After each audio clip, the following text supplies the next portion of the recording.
It's a 1927 Indian Ace 4. So that's the inline 4.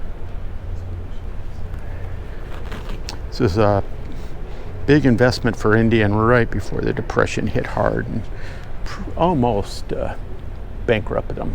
They were able to get some investors and keep going, but had a really, really hard time there for several years and finally succumbed to the economics right after World War II.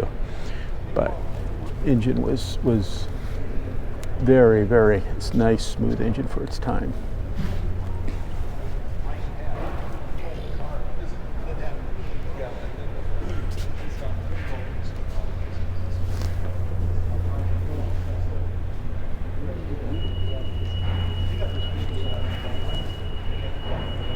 Next to it, we have a 1965 Ascot YDS 250. Now this is one of the Yamaha YDS production bikes turned into a flat tracker.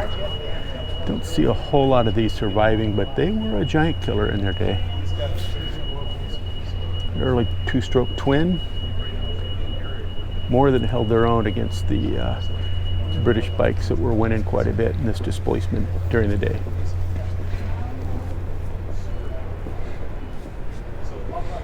Again, another Saturday auction, so we'll see what this brings.